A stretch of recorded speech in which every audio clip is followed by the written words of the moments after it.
नमस्कार दोस्तों, आपके सामने एक शब्द लिखा हुआ है regulating act of 1773। Regulating act समझते हो भैया? एक्ट मतलब तो कानून होता है जो 1773 में आया था, ये ठीक है। फिर ये है रेगुलेटर, जैसे गैस में रेगुलेटर लगा होता है ना जो कम ज़्यादा करता है, वैसे ही ईस्ट इंडिया कंपनी, जिसको हम सामान्यतः कहते हैं ब्रिटिश ईस्ट इंडिया कंपनी, जिन्हें हम गोरों के नाम से जानते हैं, वही गोरे है ना, एक नंबर के नालायक जिन्होंने हिंदुस्तान को गुलाम बनाया, हमारे लोगों की हत्या करवाई, वही गोरे। समझ में आ रहा है? तो उन गोरों की बात करेंगे, उन ईस्ट इंडिया कंपनी की बात करेंगे। तो ईस्ट इंडिया कंपनी की हरकतों को रेगुलेट करने का प्रयास किया। किसने किया? ब्रिटिश पार्लियामेंट ने किया। कब किया? 73 में किया। क्यों किया? इसकी वीडियो मैंने दूसरी वीडियो बनाई है, जाके देखिएगा कि ईस्ट इंडिया कंपनी की हरकतों को पहली बार 1773 में क्यों रेगुलेट किया। कौन सी ऐसी कंडीशन पैदा हो गई थी कि ब्रिटिश पार्लियामेंट को इंटरफेयर करना पड़ गया ईस्ट इंडिया कंपनी के प्रावधानों में, या ईस्ट इंडिया कंपनी के मामलों में इंटरफेयर करना पड़ गया, वो हमने बताया है।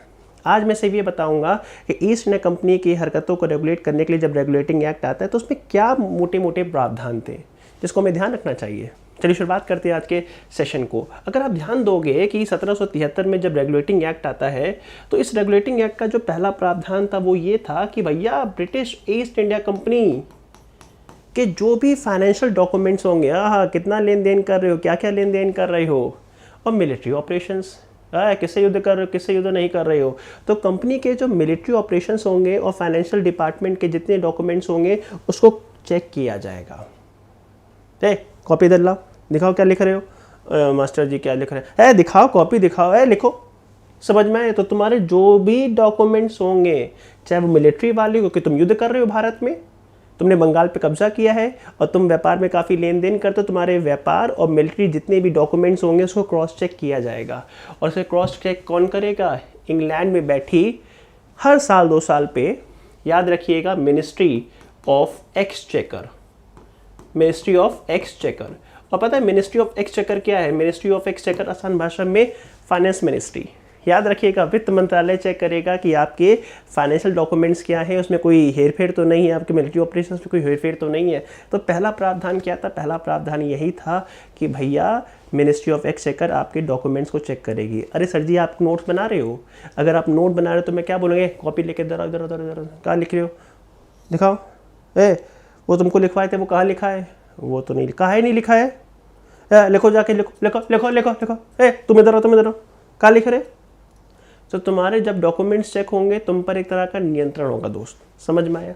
तो पहला हरकत किया। दूसरा आपने एक संस्थान सुनी होगी, कोर्ट ऑफ डायरेक्टर, नाम सुना है? COD, जिसमें करीबन कितने मेंबर्स थे? 24 मेंबर थे। तो कोर्ट ऑफ डायरेक्टर को रीशफल किया, मतलब पूरा चेंज किया। बोला गया कि इसमें 24 मेंबर होंगे, सबका जो कार्यकाल होगा वो लगभग 4 वर्ष के आसपास होगा, और उसमें से 1/3 मेंबर हर 4 साल के बाद रिटायर हो जाएंगे और वो पुनः कभी नहीं चुने जाएंगे। तो एक तरह से रीस्ट्रक्चर किया कोर्ट ऑफ डायरेक्टर को।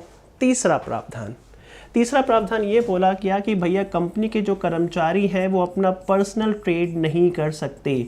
जो कंपनी के कर्मचारी हैं वो अपना पर्सनल व्यापार कर ही नहीं सकते।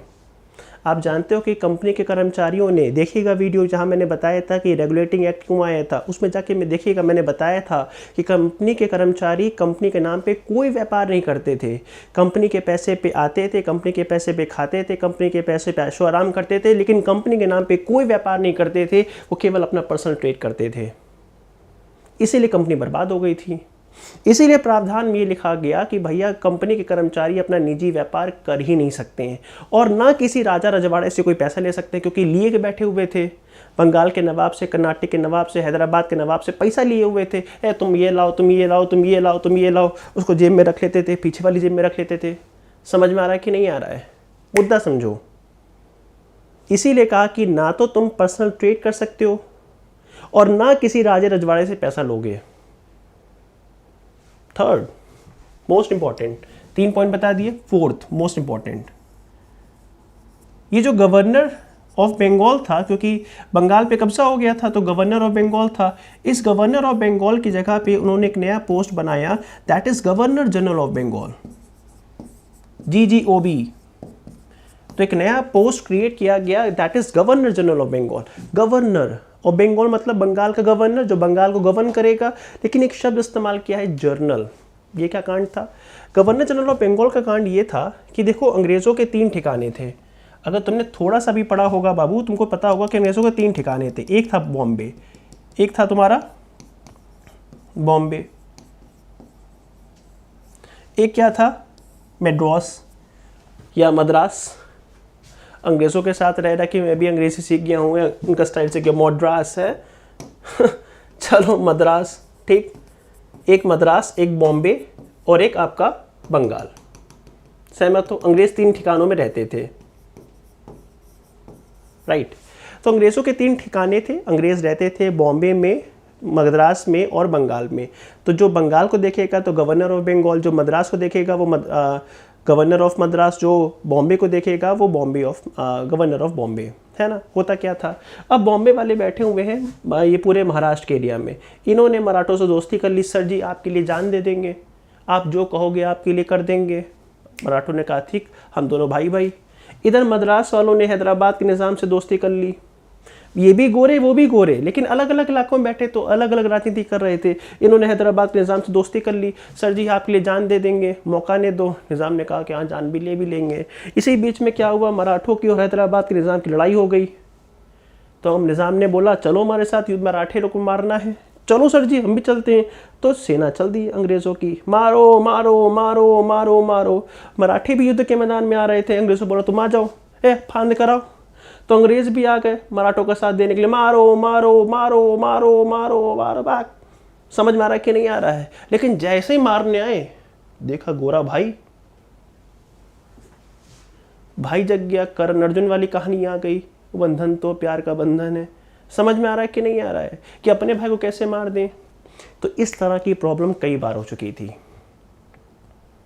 कि ईस्ट इंडिया कंपनी भारत में रह के लोकल राजाओं से जब दोस्ती कर रही थी तो युद्ध के मैदान में गलती से आमने सामने आ रही थी। और इस तरह की फजीहत ना, उस तरह की प्रॉब्लम ना हो, इसीलिए इन्होंने जो गवर्नर ऑफ बंगाल है, जो कि अब बंगाल पे कब्जा हो गया था, सबसे बड़ा इलाका बंगाल हो गया था, इसीलिए उसके पास में मिलिट्री फंक्शंस दे दिए कि मिलिट्री में क्या होगा, सेना में क्या होगा, युद्ध कैसे होगा, युद्ध होगा नहीं होगा, संधि होगी नहीं होगी, जितना भी मामला है कौन तय करेगा? बंगाल में बैठा गवर्नर। इसीलिए उसके नाम के साथ में क्या लिख दिया? उसके नाम के साथ में लिख दिया जनरल। जनरल पद का इस्तेमाल जो होता है वो सेना में होता है। इसीलिए बॉम्बे में बैठी ईस्ट इंडिया कंपनी या मद्रास में बैठी ईस्ट इंडिया कंपनी कानून तो अपने हिसाब से बना सकती है, लेकिन मिलिट्री फंक्शंस जो भी अप्लाई होंगे वो उनके कहने पर होंगे। इसीलिए एक पद बनाया गया, that is governor general of Bengal. और इस पद के ऊपर जिसका अपॉइंटमेंट किया गया था, इस पद पर जिसका अपॉइंटमेंट किया गया था वो था वॉरेन हेस्टिंग्स। वो कौन था? Warren Hastings. समझ में आया कि नहीं आया? Warren Hastings was the first governor general of Bengal. अच्छा, कभी वॉरेन हेस्टिंग्स अकेले काम कर सकता है? No dear. Governor general of Bengal के पास में कई सारे काम हैं, तो उसको असिस्ट करने के लिए 4 लोगों की समिति थी। याद रखिएगा, गवर्नर जनरल ऑफ बंगाल को असिस्ट करने के लिए 4 लोगों की समिति हुआ करती थी। अब इसके मेंबर कौन कौन है तो याद रखिएगा, क्लेवरिंग, मॉनसून, मॉनसून, क्या बात है। उसके बाद बोरवेल, उसके बाद में फिलिप। अभी रुकना और नोट भी करते हुए चलना, समझते हुए चलना, नोट भी करते हुए चलो, क्योंकि एग्जाम में आता भी है कि भैया वॉरेन हेस्टिंग्स के काउंसिल में कितने मेंबर थे? शुरुआत में केवल 4 थे। उन चारों के नाम बताओ, क्लेवरिंग, मॉनसून, बोरवेल और फिलिप। देखो, जो चालाक लोग होते हैं ना, जो क्लेवर लोग होते हैं, जो चालाक होते हैं, जो क्लेवर होते हैं, समझदार होते हैं, वो मॉनसून आने से पहले, वो लोग बरसात आने से पहले अपने घर की जो बोरिंग होती है ना, अपने घर का जो पानी की व्यवस्था होती है, बोर होती है, कुआं होता है, पानी की व्यवस्था होती है, उसको ठीक करा लेते हैं। और अगर तुमने ठीक नहीं कराया तो फिलिप वाली जो लाइट होती है ना, जो बहुत देर तक जलती है, उसको लेकर फिर टहलोगे, अरे कहाँ से पानी चो रहा भैया, कहाँ से पानी चो रहा भैया, कहाँ से पानी चो रहा है। इसलिए क्लेवरिंग है, मानसून है, बोरवेल और फिलिप है। ध्यान रखिएगा, ठीक है, याद रखिएगा, भूलिएगा नहीं, ठीक है, याद रखिएगा। और जो भी निर्णय होते हैं वो सब आम सहमति से होते हैं, सब कलकत्ता में रहते हैं। अंतिम बात ये है कि 1773 का जो रेगुलेटिंग एक्ट है उसमें ये भी बोला गया था, क्योंकि ईस्ट इंडिया कंपनी के कर्मचारियों पे बहुत आरोप थे कि ये सब जो है वो करप्शन कर रहे हैं, लोगों को टॉर्चर कर रहे हैं, मारपीट रहे हैं, तो उनकी हरकतों को रेगुलेट करने के लिए कह दिया था कि कलकत्ता के अंदर एक सुप्रीम कोर्ट होगा। तो कलकत्ता के अंदर जो सुप्रीम कोर्ट खोलने का प्रावधान है वो इसी में किया गया था। और कलकत्ता में सुप्रीम कोर्ट खुला कब है? 74 में। प्रावधान कब हुआ है?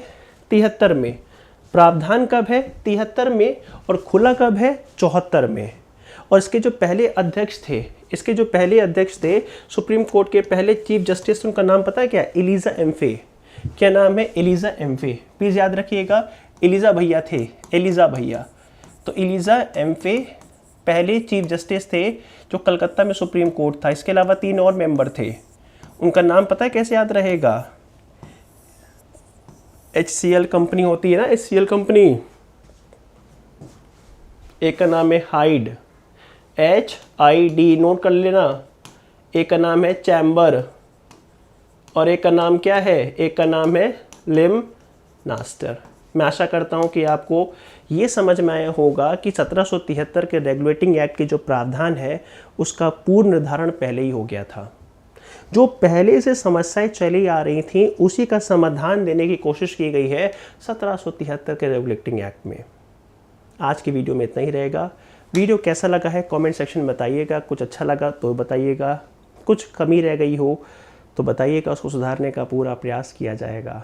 ठीक है, इस चैनल को सब्सक्राइब कर लीजिएगा इस तरह की नोटिफिकेशन के लिए। और हमारा टेलीग्राम चैनल है ना, हिस्ट्री शाला, उसको भी देख लीजिएगा। बस मिलते रहिए, समझते रहिए, शेयर कर दीजिएगा, दोस्तों को सब्सक्राइब कर लीजिएगा। मिलते हैं आप इसको इस तरह की वीडियो के साथ। Thank you so much, bye bye.